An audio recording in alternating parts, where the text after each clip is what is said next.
Hola, ¿cómo va? ¿Cómo estás? Muy bienvenido, bienvenida a este nuevo programa de El Redondel, Periodismo sin lados oscuros. Acaba de decirlo la apertura, en esta oportunidad válido entre el 9 y el 16 de noviembre de 2020 durante 60 minutos en la versión completa que está en elredondel.wordpress.com, que es nuestra página web, un poquito menos en la versión podcast si nos estás escuchando desde Spotify y un poquito menos en la versión de nuestro canal en YouTube. Todo esto por cuestiones de derechos, copyright, la música que incluimos en el programa. En definitiva, un poco más o un poco menos, siempre somos un programa humilde pero potente, que semana a semana lo que intentamos es analizar algunos de los temas más importantes de la actualidad de la Argentina y del mundo, detenernos, reflexionar sobre las noticias que nos llaman más la atención. Como siempre les decimos, hacemos periodismo sin lados oscuros, que eso significa sin dobleces, sin triples intenciones, sin grandes condicionantes, porque como podrás ver de escuchar el programa, es un proyecto independiente, no tiene auspiciantes, así que la verdad hacemos periodismo desde lo que nos parece que es hacer periodismo, sin ninguna situación que nos enloquezca y nos complique. Eso está bueno, hay mucha gente que lo hace y nosotros aportamos nuestro granito de arena. Mi nombre es Nicolás Elevi. En el bloque del medio, luego del primer bloque de actualidad nacional, voy a estar recordándote cómo podemos estar en contacto con el programa, conmigo también. Vamos a actualizarnos, a dialogar, a conversar, a pensar en voz alta algunas de las noticias más importantes de estos días sobre lo que ocurre especialmente en la Argentina en el ámbito político, la actualidad nacional. En cuanto al coronavirus, hay un franco descenso en los casos de contagios en AMBA, eso ya lo sabemos, y la zona del área metropolitana de Buenos Aires pasó finalmente al DISPO, que técnicamente sería algo así como, bueno, estén lejos, no se acerquen a más de 2 metros de distancia y veamos cómo seguimos. Vamos a ver qué es lo que ocurre, porque a decir verdad, lo que el gobierno nacional ha resuelto, al menos para el área de Lamba y algunas otras zonas del país, ya estaba ocurriendo, ¿no? Porque más o menos, tampoco digamos que está ocurriendo tanto. Lo que se le pide ahora a los ciudadanos es tener el barbijo en espacios públicos, mucho más en espacios privados. El barbijo es más importante en los espacios privados, en los espacios cerrados privados, que en el espacio público, en definitiva. Y distancia de 2 metros, y si te vas a encontrar con alguien, en lo posible que sea en un lugar público. Más o menos este sería el pedido, más aperturas de actividades económicas, porque si no, no hay reactivación, y casi en el espejo en el que nos vemos, que es fundamentalmente Europa, probablemente lo que debamos pensar es que si no aparecen las vacunas para diciembre, enero, febrero, marzo, en los primeros días del verano, una de las posibilidades de la apertura del verano, mayor circulación, viajes, vacaciones, teatros, cines, que por el momento aquí en AMBA no se han abierto, pero hay mucha presión para que se abran. Lo que reiteramos, lo decimos desde el primer momento, es más que entendible, porque son sectores, gimnasios, no hay muchas actividades que sí o sí se hacen en lugares cerrados. Bueno, ya lo estamos viendo en los comercios, ¿no?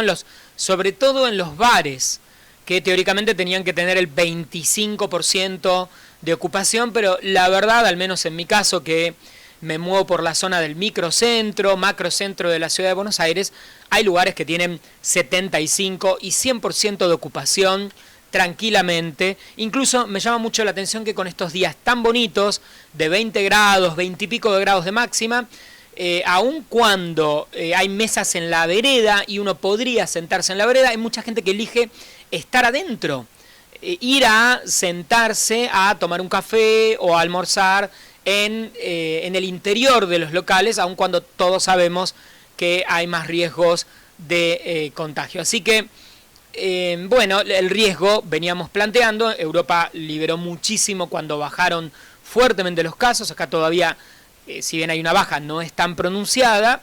Cuando llegó su verano se abrió mucho y luego tenemos este rebote, esta segunda ola que todos los epidemiólogos la pensaban desde el inicio, y que ahora preocupa tanto a Europa y en Estados Unidos, que con el invierno y con el otoño-invierno está llegando también lo que en Estados Unidos ya hablan de, como venimos planteando, tercera ola.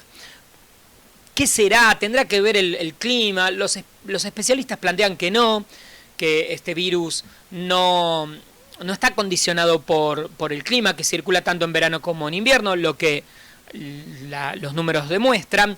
Pero también hay algunas lecturas, no soy especialista, me parece interesante quizás pensar que se habla de que la exposición solar, los rayos ultravioleta sobre las superficies, o incluso si el virus queda flotando en el aire, el rayo ultravioleta del verano podría eliminarlo con más fuerza. Es una interesante teoría y un interesante enfoque. También se habla de que al estar en lugares abiertos la gente se contagia menos, por ende en verano hay más movimiento externo, menos contagios. Bueno, todas hipótesis que seguramente se confirmarán o no con el paso del tiempo a medida que se pueda estudiar mejor lo que fue esta pandemia, los resultados, los procesos de contagio en cada país, evaluar cuestiones climatológicas y algunos aspectos que todavía muy bien no sabemos. Mientras esperamos ver qué ocurre con el tema de las vacunas, que va avanzando, la polémica por la vacuna rusa acá en la Argentina, que como venimos diciendo, no es del gobierno ruso, es de un instituto que viene trabajando con la vacuna en este caso de un virus parecido, el SARS, el MERS, muy prestigioso, la vacuna de Pfizer, la de Oxford, todas están entrando en etapa 3 y los resultados son relativamente positivos y como se viene planteando desde el inicio, la gente está, creo, mucha gente al menos está bastante confundida, la vacuna lo que lograría es bajar la posibilidad de que el virus nos afecte mortalmente, no impedir que nos contagiemos, en todo caso que si nos contagiamos de coronavirus, esto quede en la nariz y en la boca, ¿sí? Como una gripe, ¿no? Un estado gripal, pero que no llegue a, que no avance, que el sistema inmunológico lo detenga ahí y no avance al corazón, a los pulmones, al riñón, al cerebro, generando los problemas que ha generado el virus en muchas personas y finalmente el fallecimiento, ¿no? En los casos más graves. De ser así, funcionaría igual que la vacuna de la gripe, que tampoco impide, nadie se da la vacuna de la gripe año a año como para asegurarme no contagiarme. En todo caso, me puedo contagiar de gripe, pero esta gripe no será mortal porque tendremos una posibilidad de generar anticuerpos. Por eso la vacuna de gripe se aconseja especialmente a poblaciones de riesgo, personas mayores o situaciones muy concretas, porque en esos casos la gripe puede ser delicada. Hoy en día, muy probablemente todas las vacunas que se terminen aprobando del coronavirus, sea china, sea rusa, sea inglesa, sea estadounidense y de distintas empresas, logren un grado de efectividad que ayuden a frenar la pandemia, que es lo que estamos buscando, y que si hay contagios, los contagios no sean tan explosivos y tan graves. Ahí está el gobierno argentino negociando, para mí, mucho debate al divino botón. Probablemente el año que viene en el mundo se estén aplicando varias vacunas de varios orígenes en forma simultánea, porque el objetivo es frenar la pandemia, ¿sí? Si Estados Unidos consigue vacuna de Oxford, de Pfizer, de Johnson & Johnson, la China, la rusa y mucho más los países del tercer mundo que tendrán distintos proveedores, probablemente se apliquen todas para bajar la posibilidad de contagios. No sé por qué hay tanto, creo que sí, porque hay falta de información o porque hay asociación de que todavía hay gente que cree que Rusia es comunista, nada más anticomunista que el amigo Vladimir Putin.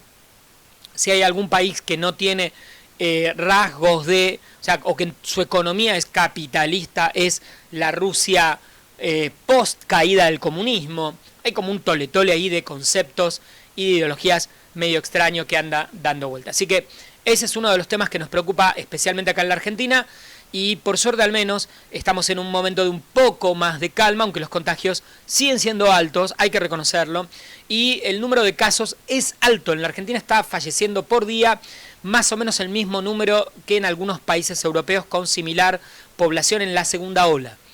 La Argentina tiene menos contagios, pero está teniendo un número de fallecidos similares a los de los países europeos en plena segunda ola. Así que este es uno de los temas de estos días. La economía está un poco más tranquila en la Argentina en cuanto a este tema de la brecha entre los dólares. Seguiremos expectantes a ver qué es lo que ocurre con la gestión del Ministerio de Economía y qué ocurre con la aprobación del presupuesto, el impuesto a las grandes fortunas. Creo que los grandes temas de la política en la Argentina están como estancados hace meses, siguen siendo los mismos.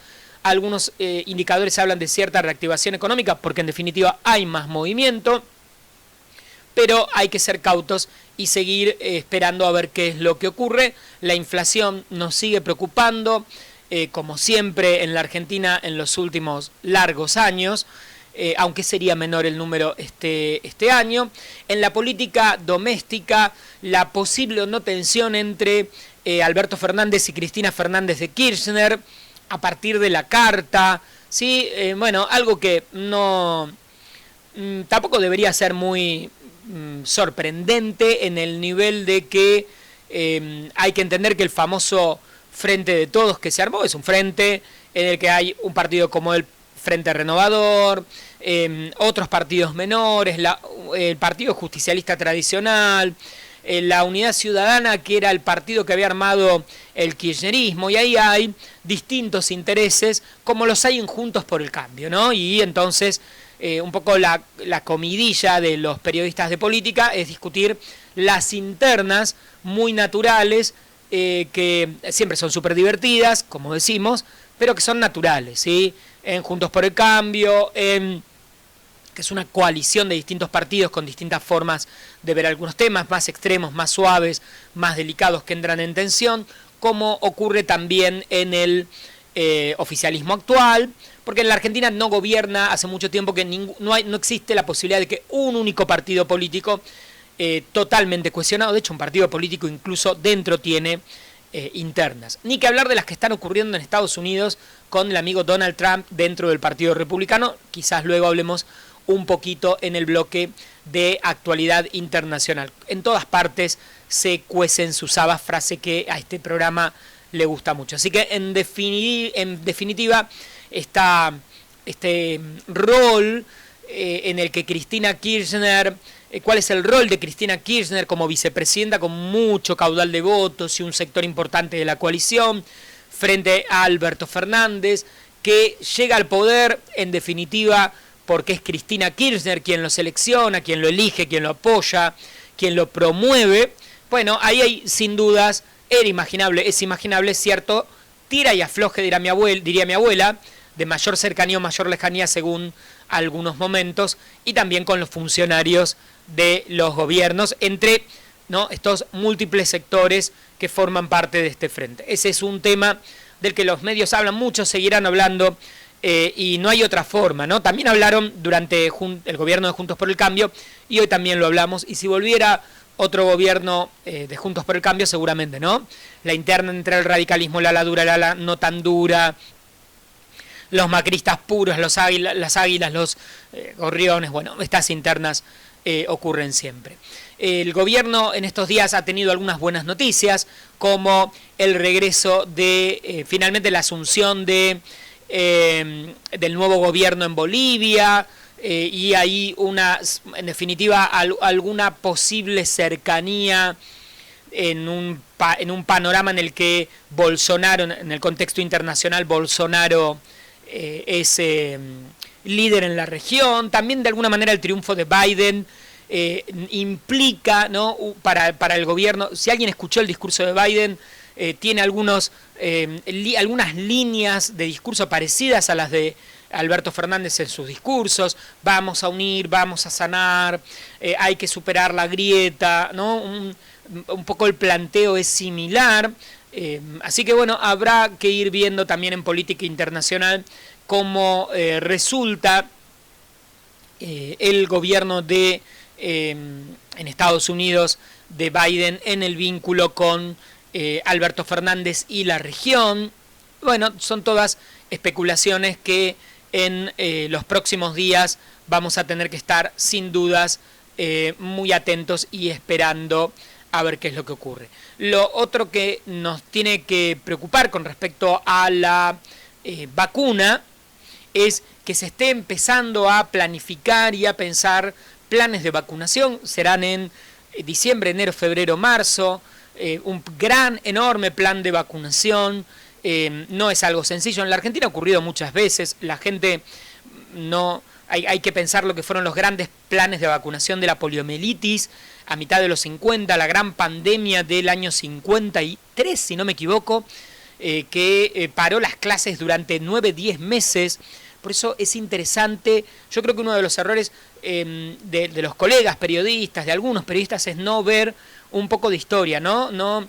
Bueno, esto que está pasando es imposible que esté pasando, no puede pasar, pero pasó en la pandemia del 19-20, la de la gripe española, pasó en la pandemia del año 53, los chicos estuvieron sin clases hasta septiembre de ese año, la pandemia afectaba fuertemente a los nenes y no hubo clases prácticamente durante todo el año y el mundo siguió, ¿sí? Después se vio cómo se resolvió, siguió mejor, siguió peor, pero se frenó, ¿no? El sistema educativo se frenó.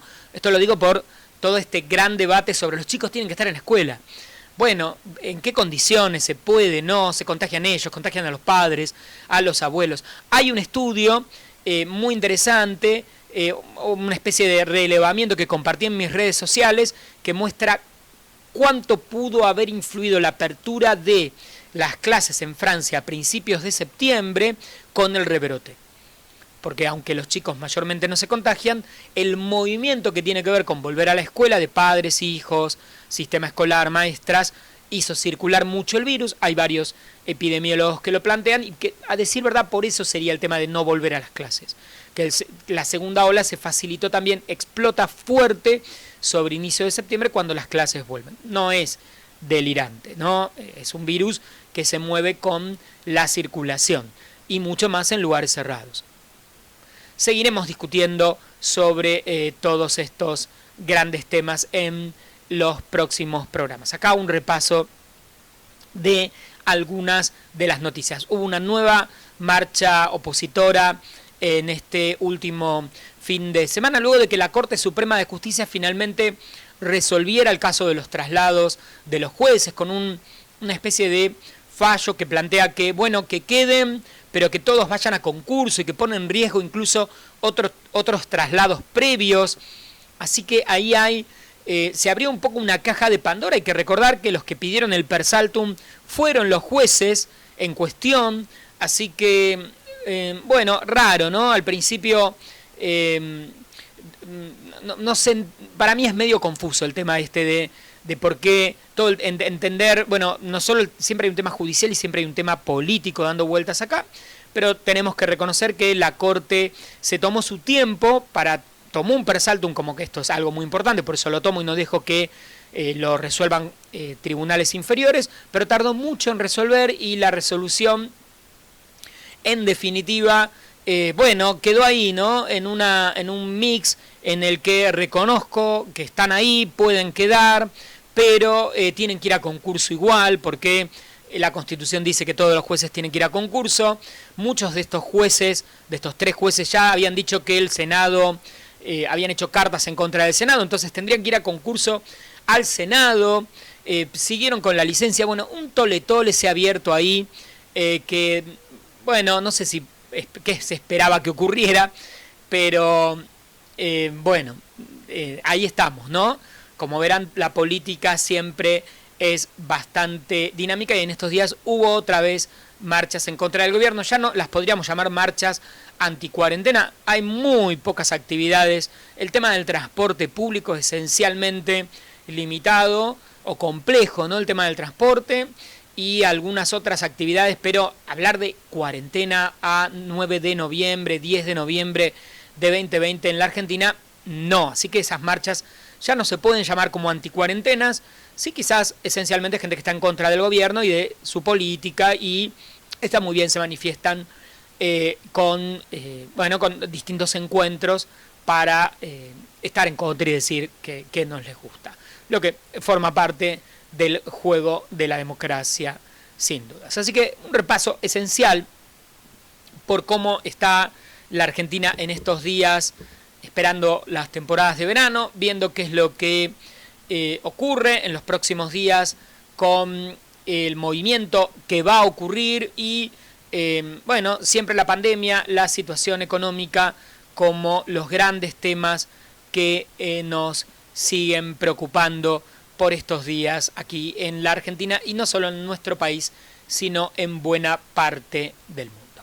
Vamos a hacer un poquitín de música, luego tanda, el bloque del medio te cuento cómo podés escucharnos, seguirnos, descargarnos, compartirnos. Más adelante llega Eduardo Freddy con la información deportiva, luego información internacional y nos queda un rato para compartir este nuevo encuentro de El Redondel. Bien, ya estamos en el bloque del medio del programa, el momento y el lugar para recordarte de qué manera podés contactarte con nosotros. Las alternativas son las siguientes. Podés visitar nuestro blog elredondel.wordpress.com. Ahí está el programa completo, 60 minutos, lo escuchás, si querés lo descargás, lo que tengas ganas. De hecho, si sos una radio y querés incluir la versión completa del programa, 60 minutos de aire y emitirlo en tu emisora todas las semanas, lo descargás desde ahí, nos avisás, nos mandás correo electrónico y esta es una alternativa también para escucharnos. Hay mucha gente que nos oye en diferentes emisoras que distribuyen el programa, que emiten el programa semana tras semana, siempre en el mismo dial, en el mismo horario, así que gracias por supuesto a todas las radios que incluyen el Redondel cada semana. El blog es una alternativa, como te dije. La otra opción es escucharnos a través de Spotify. Nos buscás como El Redondel Periodismo Sin Lados Oscuros. En el blog también está el link directo que te lleva a Spotify para suscribirte y para escuchar cada episodio, que es semanal. La última alternativa, un poquito más breve, es en nuestro canal en YouTube, youtube.com/El Redondel, o nos buscás también El Redondel Periodismo Sin Lados Oscuros. En cuanto a redes sociales, estamos en Twitter y en Instagram como @elredondel, bien fácil, y estamos en Facebook como facebook.com/elredondelperiodismo o @elredondelperiodismo, todas las alternativas para encontrarnos tanto en Twitter, Instagram y también en Facebook. Tenemos un correo electrónico, elredondel@gmail.com, bien fácil, nos escribís ante cualquier duda, consulta, queja, comentario, idea, lo que tengas ganas. Y por último, a mí, Nicolás Elevi, hola, me encontrás en redes sociales como @nelevi, NELEV larga y latina, Twitter e Instagram. Y todo el resto de las redes me encontrás de esa manera. También en mi canal personal de YouTube, aparte de lo que es el programa. En líneas generales, todos los contactos, redes, todas las opciones para que nos mantengamos en contacto ya han sido dichas y por supuesto todo está también en el blog. Ahora, terminamos un pedacito de tanda, llega Edu con la información de deportes, luego internacionales y tenemos un rato hasta terminar el programa. No te vayas. Por supuesto, la noticia en estos días, hay varias noticias internacionales, pero la más importante a nivel global es lo que ocurrió en Estados Unidos con el triunfo casi cerrado. Se podrá judicializar, pero el triunfo de Joe Biden en los Estados Unidos, las encuestas hablaban de números quizás más amplios, pero en definitiva, bueno, hay algunos fenómenos interesantes para analizar sobre qué ocurrió en ese país y, bueno, varias ideas. La primera que yo quiero traer acá a El Redondel tiene que ver con un análisis que quizás es un análisis, ¿no? Es una opinión, no estoy diciendo que sea la pura verdad ni nada por el estilo. Claramente hay un núcleo duro de votantes de Donald Trump que lo votaron, lo quieren, le permitieron ganar la elección en la última presidencial de 2016 y que ahora lo votaron nuevamente y ese número de hecho también creció porque hay mucha gente que no vota y me parece que había una idea en Estados Unidos de que iba a haber mucho más voto en general y que Trump podía perder, así que muchos simpatizantes de Trump decidieron salir a votarlo y consecuentemente también muchos votantes del Partido Demócrata. Algunos estiman, dentro de las variables de por qué Trump pierde las elecciones, algunos lo que plantean es que fuertemente por el mal manejo de la pandemia y que Trump hubiera ganado las elecciones porque la economía iba bien hasta la pandemia y que esto hubiera confirmado que Trump ganaba, que la gente hubiera salido en masa a votarlo. Yo tengo un poco de dudas con respecto a esta teoría. Me parece que hay otra variable, que el votante demócrata, el que votó a Biden, al Partido Demócrata, aparte del núcleo duro y de los votantes tradicionales, me parece que hay mucha gente que eligió votar a Biden para que pierda a Trump y más allá del mal manejo de la pandemia que existe, hay otras variables que creo que tienen un poco más de peso en la sociedad estadounidense en estos momentos. Algunas. El caso del recrudecimiento de la violencia racial durante este 2020. Quizás sí lo que ha ocurrido en manifestaciones en la calle tenga que ver con la pandemia. O sea, yo diría que es como no tanto por el sí creo en un nivel por el mal manejo, pero creo que mucho más ha impactado en los estadounidenses, algo que en los medios, cuando buscamos información, cuando tratamos de ver qué está ocurriendo en Estados Unidos, aparece, pero no tanto en la cobertura que vemos aquí en la Argentina, que es desde las milicias armadas, el supremacismo blanco, los enfrentamientos en las calles en muchas ciudades de Estados Unidos, algo que hay que reconocer, los Estados Unidos no están acostumbrados. El último momento histórico en el que algo de esto pudo haber ocurrido fue en los años 60 y creo que para mucha población en Estados Unidos esto ha generado un alto impacto. La decisión de Trump de no condenar el supremacismo blanco, la decisión de alguna manera como coquetear con estos grupos de extrema derecha, le ha generado mucho miedo, sobre todo a minorías latinas, asiáticas, a los sectores urbanos, que es donde más se vivió este tipo de enfrentamientos en la calle. Lo hemos visto prácticamente en todas las ciudades de los Estados Unidos, marchas, manifestaciones, y cuando hablamos de marchas y manifestaciones no hablamos de ocupar la calle, hablamos de gente armada, de enfrentamientos, acá lo hemos contado en el Redondel, asesinatos en parques públicos, estamos hablando de una cantidad de datos que creo que los medios muchas veces en la cobertura a nivel internacional se pierde porque son pequeñas historias que se reproducen en un país tan grande como Estados Unidos. Me parece que para mucha gente ese fue el decisor de salir a votar por Biden, algunos sin dudas porque son demócratas y otros porque lo que querían es que perdiera Trump ante el miedo de eso, ante el miedo creciente de un discurso extremo, un discurso, en algún punto nosotros lo venimos planteando acá en el Redondel, el famoso discurso de odio, el discurso en el que el otro es mi enemigo,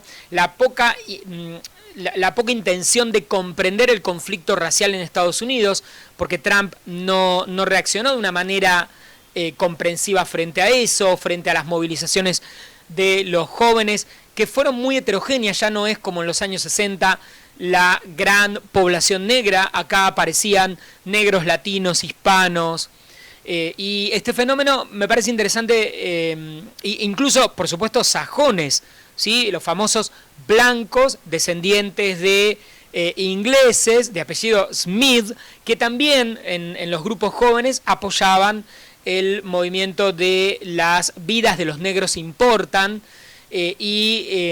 esta gran revolución que ocurrió a la par de la pandemia, mientras todo esto ocurría.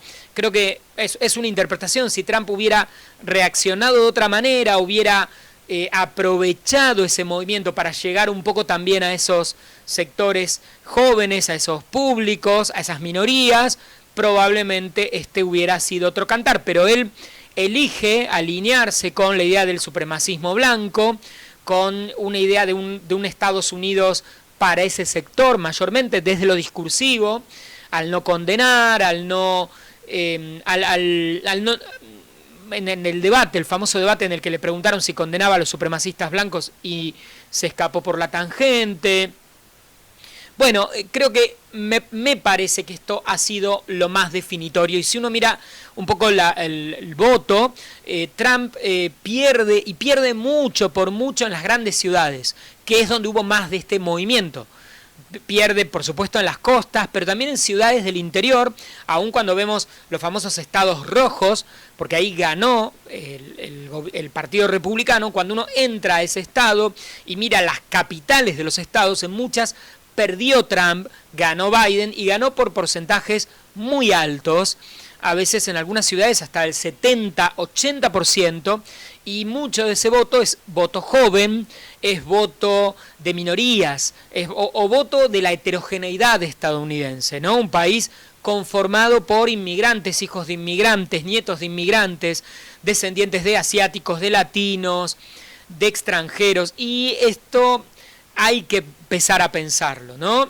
Ganó, por ejemplo, en la mayoría de las... Biden gana en la mayoría de las zonas con población aborigen y población indígena, y en los grandes conglomerados urbanos de minorías digamos, afroamericanas, incluso también en las comunidades latinas de California, Arizona, ¿no? Hay como dos votos latinos. Por un lado, el de Nevada, California, Arizona, de origen mexicano, esos mexicanos que eran casi todos delincuentes y había que ponerles una pared y un muro para separar México de Estados Unidos. Y el otro voto, el voto en el que sí gana Trump, el voto de Florida, en el que hay descendientes de la inmigración cubana, anticastrista o anticuba, y también venezolana, muchos venezolanos, con algún discurso un poco parecido en todas partes del mundo, esto de que si gana Biden es comunista, si gana Biden vamos a ser como Venezuela. No sé si esto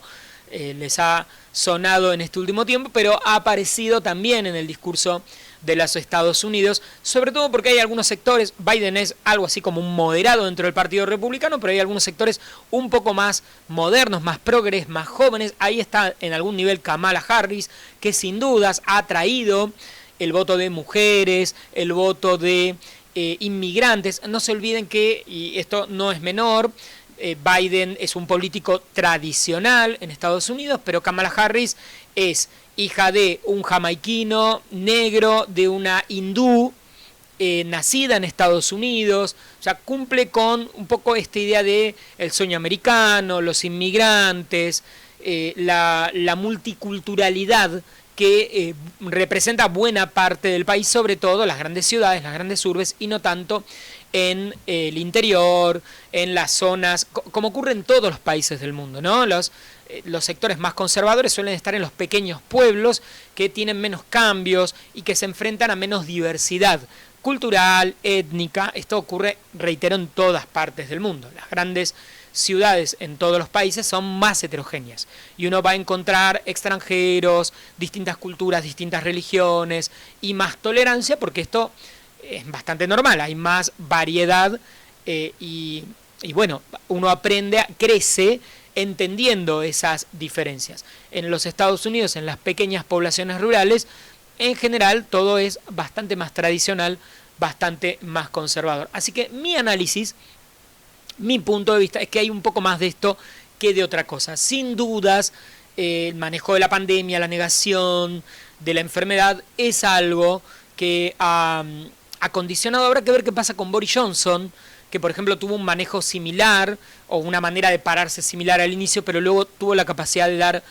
un volantazo. Y cuando termine la pandemia vamos a ver cómo son evaluados los políticos por esto. Creo que Trump ganó por un discurso terriblemente confrontativo, políticamente incorrecto, pero esto a veces es difícil sostenerlo, ¿no? Al polarizarlo tanto, llega un momento en que uno de los riesgos, y esto también ocurre acá en la Argentina, lo que ocurre es que estos discursos tan polarizados hacen que te quedes con una base más pequeña o con un núcleo más duro o generes mucho rechazo del otro lado, que es un poco lo que pasó. Él se quedó con un núcleo importante, sin dudas, de votantes, pero el otro sector, digamos, empezó a verlo como algo muy peligroso y se organizó de una mejor manera y muchos ciudadanos que no votaban salieron a votar, votaron por correo, bueno, se movilizaron las bases, porque empezó a generarse esta sensación de que es peligroso. No es un tema menor esta idea de que la mitad de un país crea, no es que no estoy de acuerdo con el gobierno, no estoy de acuerdo con la política o con este presidente, sino que creo que es peligroso. Creo que es peligroso que siga gobernando. Entonces, probable que el movimiento que haya del otro lado sea más fuerte.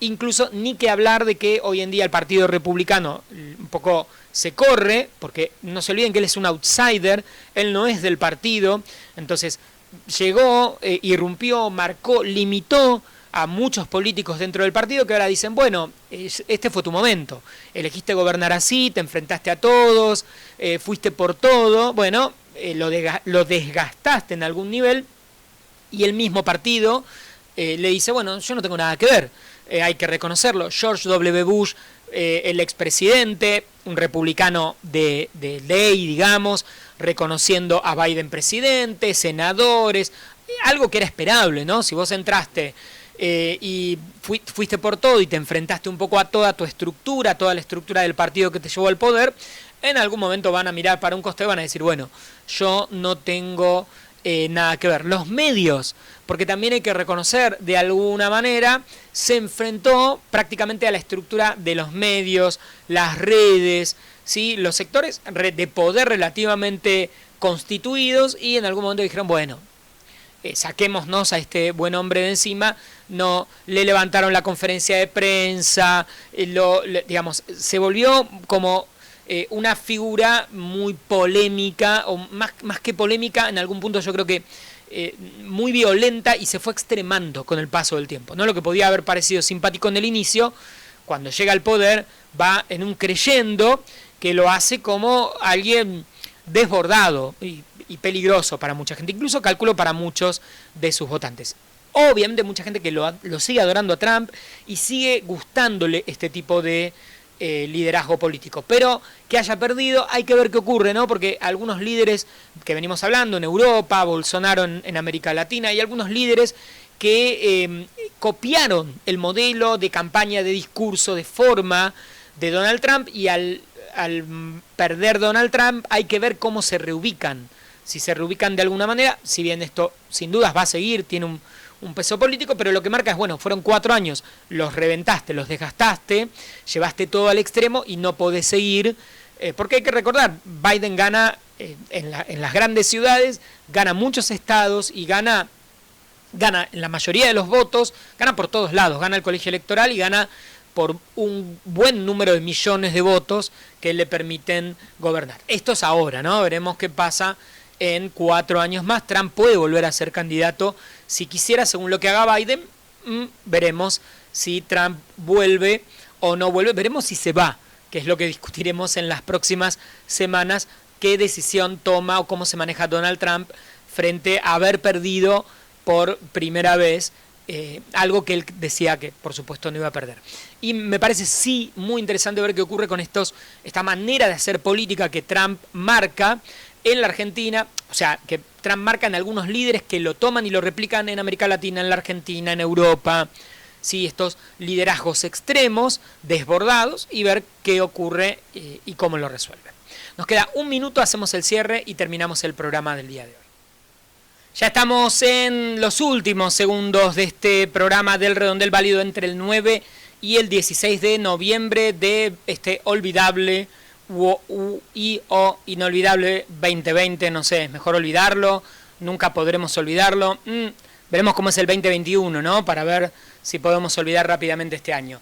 Gracias como siempre por estar del otro lado, por escuchar, descargar, estar suscrito al programa a través de Spotify, a través del blog elredondel.wordpress.com, por los mensajes, por seguirnos. Muchas gracias, en serio. Te recuerdo, @elredondel en todas partes. Nos encontrás en YouTube, en Instagram, Twitter, Facebook, en todas las redes, en las distintas radios que incluyen el programa semana tras semana. En mi caso, en lo personal me encontrás en @nelevi, NELEVI, en Twitter, Instagram, Facebook, en prácticamente también todas partes, como Nicolás Elevi en todas las redes. En otros lados, bueno, además del programa, otros contenidos, otra información. Y gracias por escuchar el programa y por seguirnos semana tras semana desde hace tanto tiempo. Nos estamos encontrando, si todo sale bien, en la próxima semana, ya mitad de noviembre, cuando nos queda un mes y monedas para el fin del año. Sigan cuidándose del COVID, por favor, y besos. Cuídense, besites. Chau, chau.